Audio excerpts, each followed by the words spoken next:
Hi Aaron, welcome to today's meeting in regards to the evaluation of the recent rehabilitation programme you have been engaging in for the tendonitis in your Achilles tendon in your right leg. As you know, over the last 3 months you have been undergoing a rehab programme after you had been diagnosed tendonitis in your right Achilles tendon, giving me feedback on your recovery and progress throughout. This meeting will evaluate how it went in regards to the benefits of engaging in the programme, your progress and future recommendations to aid your injury. First of all, I'll start by explaining the benefits of engaging in a rehabilitation programme. According to Comfort and Abrahamson in 2010, the benefit of engaging in a rehabilitation programme is that it allows for a faster recovery and allows you to restore full function in order to return to sport as soon as possible. A rehab programme initially benefits you in helping to reduce any pain and inflammation from your injury, which is much required in the immediate aftermath of an injury due to the substantial pain in which you have been in. Engaging in rehabilitation programmes also has the benefit of strengthening weakened muscle groups and maintaining cardiovascular fitness while you are out of sport. Ellen Becker, Di Carlo and Di Rosa 2009. If you are not to engage in a rehab programme, muscle groups will become extremely weak and your cardiovascular fitness would deteriorate substantially and will make it harder to return to sport when you have recovered from the injury. Rehabilitation programmes also help to improve your flexibility and coordination and help to minimise the risk of future injuries, whereas not engaging in one when injured causes the joints and muscles to stiffen with lack of use and strengthening, which may lead to further injury. Rehab programmes also benefit you by breaking down scar tissue and promoting the healing of tissues, stretching muscles and ligaments to increase range of motion, relieving any muscle spasms or stiffness, increasing lubrication and nutrition of injured and unaffected joints, removing chemicals in the injured area that are causing pain, and building up weakened muscles to regain full function. Progressive Physiotherapy 2015. I am now going to evaluate your progress throughout the rehabilitation programme. At each phase it was indicated that you could not progress onto the next phase without reaching the target set in order to avoid any further injury occurring and to avoid a relapse. To begin with, in the initial phase, I set the targets of pain and inflammation to be decreased, and they both are decreased by the first 7 days, where rest and medication to reduce pain and inflammation were the only things required. For the next week, isometric static exercises were added with the target of improving range of motion, improving ankle proprioception and regaining calf control. This went very well and we were both happy with the progression you had made. At week 2, for the next week, exercises were added to further improve range of motion and also to achieve normal gait without crutches. Here, walking without the crutches but with assistance in the form of parallel bars was performed, where a limp was recognised but no extra pain was present. During this phase, you were happy with the treatment modalities being implemented into the programme and none caused any pain or discomfort.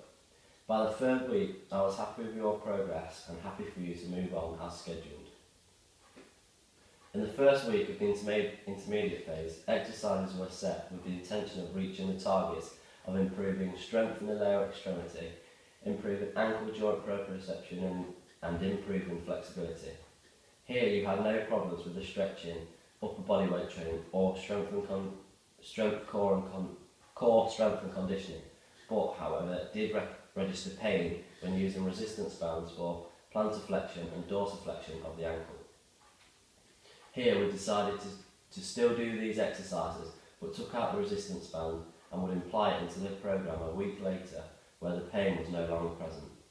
At week 4, exercises were implemented with the target of controlling forces during walking, improving balance and flexibility and beginning to make the training more sport-specific towards gymnastics.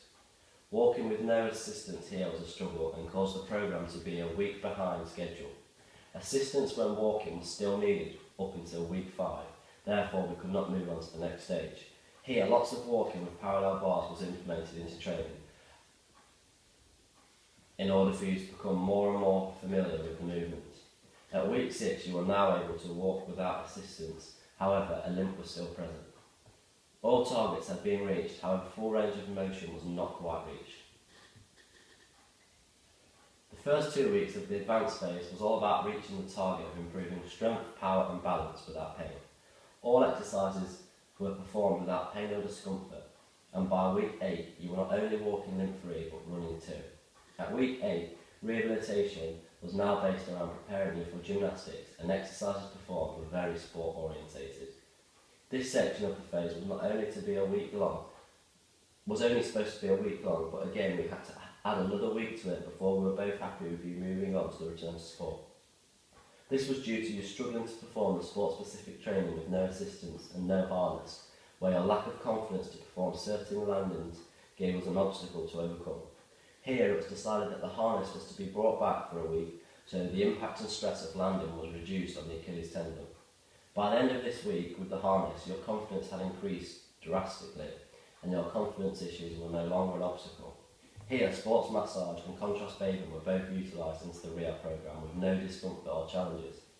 By week 10, which was 2 weeks behind schedule, we were both happy with your targets being reached and were now ready to move on to the last phase.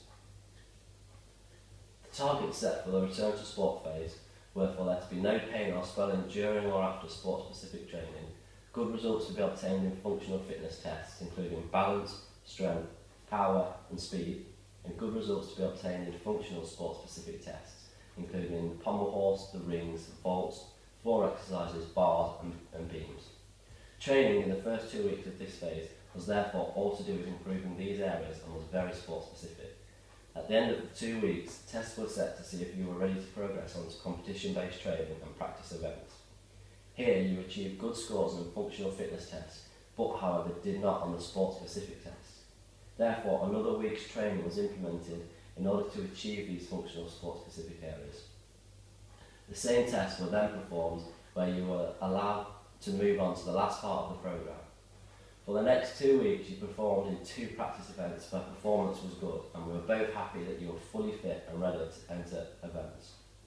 Overall, your progress throughout the rehabilitation programme was average as you were a little bit behind schedule. The rehabilitation programme lasted 15 weeks, 3 weeks longer than targeted, but now we're happy that you're fully fit and ready to enter events. In order to further avoid injury to the Achilles tendon, I recommend using support when performing or training on that area, not only to this injured Achilles but to the other one too. According to Rehab 2007, tendonitis is an inflammation of the tendon as a result of microtrauma from prolonged overuse, improper activity and excessive tensile forces. A support will help to reduce the risk of this occurring by producing a uniform application of pressure and a local massage effect during movement, promoting circulation and reducing swelling as well as relieving pressure on the Achilles tendon. Physioroom.com 2015. I would also recommend continuing to go to sports massage on a regular basis. According to Sports Injury Clinic 2015, massage has many benefits, but specifically for Achilles tendonitis, it can help break down scar tissue, stimulate blood flow, and therefore healing and aid in the stretching of the calf muscles. Thank you for engaging in this programme. I wish you all the best. Thank you.